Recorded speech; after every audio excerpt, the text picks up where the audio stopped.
Finally getting around to reviewing Gangsta, and I have to say I'm pretty excited about it, so let's stop delaying and jump right into it.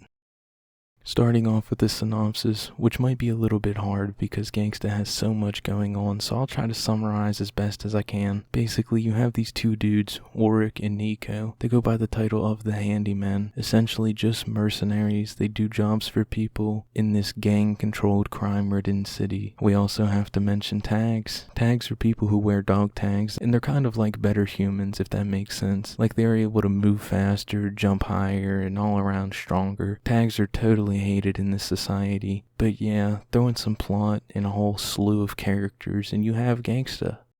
Jumping over to the story and plot next, and I have to say, pretty solid. They did a lot of unique things in this anime, with the tags, the gangs, in this entire crime-ridden city, and how it all interacts with our main characters, and how our main characters traverse everything. Now, before I go any further, I have to tell you this, the Gangsta anime is not completed, and probably won't be completed ever, or at least no time soon. So the story pretty much cliffhangers and leaves you high and dry. I suggest picking up the manga if you want a little bit more content. But back on topic here, the story was pretty good. We get to see the main characters take on jobs and do general mercenary stuff. That's cool, but we definitely have to subtract points for being incomplete and not wrapping the anime up at all, or at least ending at a good spot, because they ended the anime in a really action-packed area, which is whack.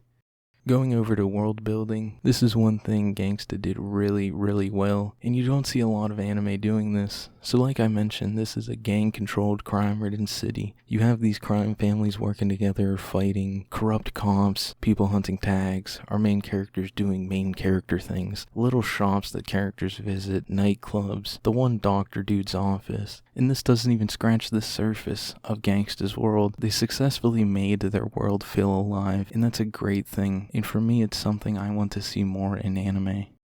Now we jump over to the characters, something I really wanted to talk about. A lot of the characters are pretty unique in their own ways, and that's dope. Let's just cover the three main characters, so you can see how in-depth this goes. Starting off with Nico, he's a tag, and a pretty strong tag. He also overdoses on this medication made for tags or whatever, and it contributes to his strength. One of the key elements of Nico's character, and the thing I found most interesting about Nico, is he's deaf. First of all, it's really dope, because I don't think I've ever seen a deaf character besides the chick in a silent voice. So it's cool to see a little more representation and uniqueness in anime. And you know, Nico does sign language. Don't know how accurate the sign language is. Your boy can barely speak English, so don't ask me about the sign language. Let's jump over to Worick now. So Worick is basically a normal human, but like he's really good at remembering things. I think he can read an entire book in a couple seconds. Don't quote me on that, but I'm pretty sure he did something like that in the anime. Worick is also missing an eye because of his father. Nico and Worick pretty much grew up together. I don't know how to really mention this next one. Worick sells his services, heavy emphasis on services, to women. We'll leave that one there. Worick isn't the most interesting in the world, to be honest, compared to the other characters, but he's a solid character. Now we will talk about the third main character, Alex. She used to be a bodily service provider, we'll just go with that, who was addicted to this one drug that her, I guess you would call him a pimp, gave her, and she did this line of work until big dogs Nico and Worick rolled around and killed the pimp and his whole little gang, and Alex joined the Handymen as a secretary or something like that. She can also sing pretty good, and she has a little brother she's looking for as well, and I think there is some kind of love triangle between Alex, Nico, and Worick, but I don't think anything has come of it so far. But yeah, you can obviously see the characters have a little bit of depth to them all around. The characters were pretty dope in my opinion.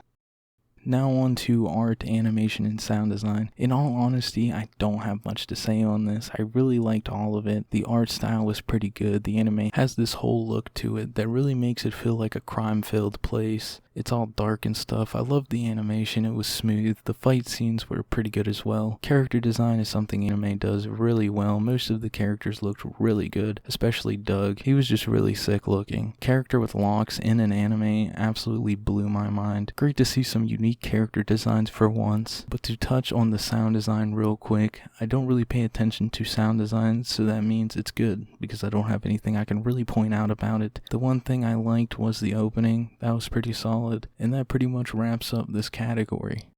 onto things Gangsta did right. The main things for me is representation in the characters. That was really cool to see a deaf character. To some, a deaf character is just whatever, but for me it blows my mind that they actually took the time to sprinkle in some uniqueness, and I love that. The gangs or mafia families, that was pretty cool. The funny thing is, one of the families is led by this girl that's like still a child, or at least a teen, something like that, and it's honestly pretty wild. Lastly, the tags. I liked how they kept it somewhat down to earth in the anime. You rarely see that in between. It's either normal people doing normal things or giant robots, magic powers, born again in a fantasy world. So it's still somewhat down to earth. It has little sci-fi elements, if that's what you want to call it. Going over things Gangsta did wrong, obviously. Not continuing the anime, that's a big one. Leaving off in the middle of action. In my opinion, some of the characters didn't get enough time and didn't really shine through enough. And that sucks because some of these characters had so much story that they could have given. All around, I don't have many complaints. Time for the final scoring. All around, I loved Gangsta, and to be completely honest with you, I'm a little biased when it comes to Gangsta. So with all things considered, and my biased opinion sprinkled on top, I would give Gangsta a solid 9 out of 10. Final thoughts, Gangsta is a pretty good anime. I really do suggest checking out the manga, support the author. I also have to mention, I believe the manga is on hiatus at the moment, or slowly being worked on. The author has a pretty rare illness, which is honestly really unfortunate and kind of sad. But yeah, definitely check out the manga and support the author. Really deserve it. It's a great piece of literature. But yeah, that's about it for this video. Thank you so much for watching. Drop your review of Gangsta down in the comments. Also check the description for all my links and more information on Gangsta. And don't forget to leave a like and subscribe. And I'll see you in the next one. Later.